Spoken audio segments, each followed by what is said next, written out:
Hello everyone, welcome to another little tutorial video of mine. Today the topic shall be reflections. I love reflections. Reflection make every picture somewhat special and you get a much better, much more interesting, much cooler image. People sit in front of it and wonder, and this is what we want, right? So here is a little rundown on all of my thoughts on the topic, and at the end, please go that far. There's a little homework or say challenge, and I would like you to participate. I will show, and I will start with one picture that I'm gonna do live here, but that comes towards the end. Okay, so I have a couple of slides, I have example pictures, and I will explain on some pictures what my thoughts are. So I think a reflection, whenever you come to something, to your subject, and you have a puddle, you have a river, you have anything that reflects, it's actually quite nice to find a vantage point where you see your subject mirrored in it, and that makes it interesting. Like I said, a puddle can be a super easy way to get a reflection. I've done this a few times. If you don't have a puddle, you can actually create your own. Just bring a mirror, bring a little bit of water, just dump it in front of you on the street, and then get down on the street. So the one example is the bird nest. There was rain before, I didn't have to dump any water. I found a little puddle, and the reflection of the stadium in the background was just perfect. It was in the middle of the night, perfectly still the water, no wind. It almost really looks like it's a mirror. Well, me laying on the ground, all the people coming by were like, what are you doing? And then everyone started going on the ground, even with their mobile phones. It's that simple. The other picture is the Vatican, same principle. There was rain the night before, and here we go. Amazing reflection, and awesome that we have that car that is right at the end in front of the Vatican facing at me, brings a nice center reflection that is a main feature in the middle. But reflection doesn't have to come from just water. You can also have it in the building, your sunglasses, the rear mirror of a car, anything goes. So look around you when you go through the city. You have pretty much anywhere you can find it, even in the wheel of a nice truck, which is really nicely polished or something. This is a beautiful example where you can make it a little more tricky. And I love it when the complexity of, how the picture was made goes up. So people are standing in front of puzzled and like, how is this? What is happening there? Why does it look like this? Here, this picture is super amazing for me. And yeah, that's just me. Because I had to find the right angle that I'm not visible in the reflection of the mirror, yet I can light her up from the back. I can show her friend in the background. I can even see the camera. And yet I have the leading lines of the shadows facing towards the camera. This was what I wanted to do. It doesn't look so complex in the first glance, but then it's nice. And this is what I like about pictures when they have a reflection. There's something to look for, something to, like a riddle that you have to solve. This is one of those pictures. What else? If you get to your place, to your subject, you have a decision of you can make a very low vantage point, but then the reflection will exactly look like your subject. So the composition here is very important. How do you place your camera towards the surface? Sometimes there's just one spot where you see your subject, where you see the reflection in the puddle. You don't have much choice, but if you do, you can actually try and play with both. So sometimes it's interesting to have a much higher vantage point. That way, your reflection will actually be really different. This picture is a very good example. If you look on the left, in the straightforward non-mirrored reflection, like in the direct light, you can actually see the branches in the reflection, but you don't see it directly. Directly, you see only leaves. Only through the reflection, you can see the branch. That way you know it's not a photoshopped reflection.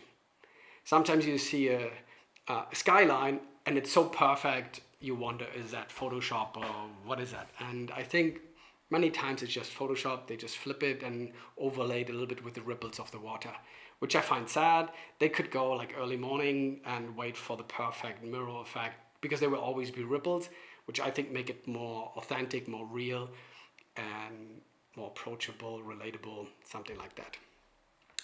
Like I said, so subject, and then you can vary in height, but you can also in angle. So you don't have to be perpendicular to the surface and directly in front of it. You can also go to the side. And now remember that the reflection goes along a path. So here's my mirror, you're the audience. My reflection in the mirror has to go a much farther path. If you go this towards an angle, same thing. If you then use a much shorter shutter speed with a very low aperture, you can play with a bokeh, and that way you can also play with the depth of field.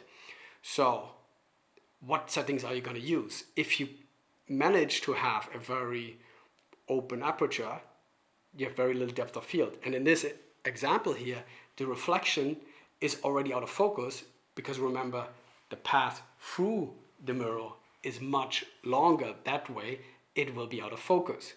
But that gives the picture again some interesting aspect, because you easier to figure out what the reflection is, because your brain will go and look for that. Where is the original? Opposite way, that can be your idea. So if you go up with the aperture, with the f-stop, f11 or something, with landscape, everything will be in the focus layer, in the focus distance. That way everything will be crisp and focused. So that's in the end up to you, and you have to make that decision. So yeah, you can make that decision if you want to have it out of focus or not. Again, to conclude, aperture low, you can play with the bokeh and make it shallow depth of field. If you go high f-stop, then everything will be in focus. Same thing for the shutter speed. You will have to see, if you have like a puddle and you want to jump into it, then you want to see the splash and you don't want to have traces. So that's a bit your artistic decision. The next thing, as I described that the path through the mirror is always longer, many times you would end up with at least one f-stop difference in the original path or the reflection path. If you see the reflection in the salt pan, you actually see the texture and you see me going with the tube, whereas on the direct light, it's pretty much burnt out. It still looks cool and there's enough light on her. In the reflection though, you see more texture. Same thing is for this orb I did in the water while the thunder was coming. I got scared, I didn't really look after the time, and it burned out. Yet those two pictures are pretty cool. Another thing, so the brain will always look for something familiar. It will look for reflection and is trying to figure out what is the reflection, what is reality, because you can also turn around the picture and then put the reflection on top. Your brain is really wondering. Then there is what I would call the false reflection.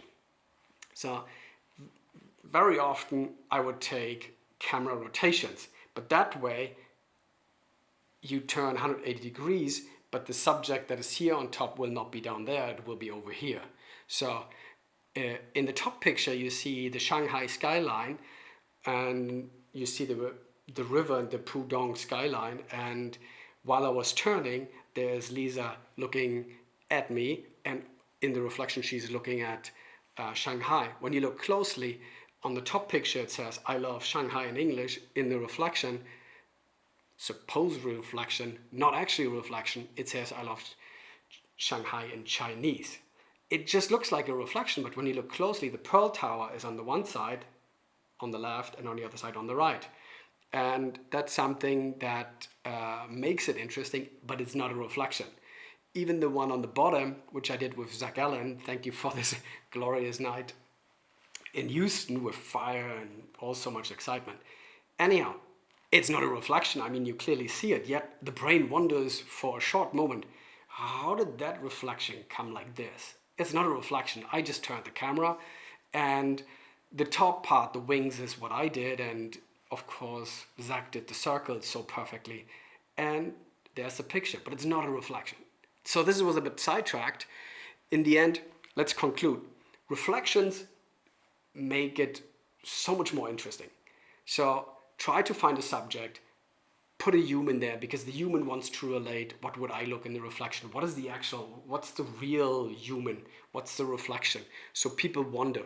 And you can take all of that and combine it. And I think that can make your images much more interesting.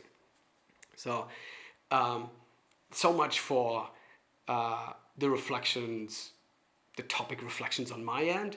I think it's one of my favorite topics to implement into a picture. You have so many options. I have a blog article that I wrote. You see the link in the bio. There are a couple more informations and a few more pictures. So check it out. Okay, one more thing. Here's a challenge. Reflections, they can also become much more interesting when you involve information. So I was in Iceland, and there was this picture, and I was scribbling, some, fire and ice. And then I saw ice. Hold on, ice is horizontal symmetric, meaning if I scribble ice, you can read ice in the original, and you can also read ice in the reflection, which I find super interesting. And then I started to think about, okay, what can I write that what I write originally will be also readable in the reflection? Let's try this. And I challenge you to come up with something similar. Try to find a sentence, a word, that is symmetrical also in the reflection. I have my night writer and a little Olympus, and let's try this. So I'm not sure if you can read what I'm doing here, but you will see the result. And I'm trying to write something that is readable on both ends. Let's see if it worked. I think this worked really well. What I've written, and you see it probably in the image now, I said, we love cookies. In the reflection, there comes one more little trick, one more complexity towards it, because the reflection now reads something different. From we get to me love you, or something like that. I challenge you to come up with a nice sentence, maybe even in your language, because I know in German I have many more different options. There's so much more to play with, where the one sentence is different to the other one, or even it says the same thing. And I think this is something really interesting, and I would love to see what you can come up with. Challenge accepted. I will be playing, and maybe I can find another reflection scribble that is more interesting. And also, Darren Pearson, thank you for this one. It's so long ago, 2016 or something. I still love this piece. Thank you very much, everyone, for watching. I hope you found it interesting, and go out, create some reflections, tag me and share this if you like. Try to subscribe to my channel if you find it interesting and you want to see more. There's several other videos to different topics. Go light paint.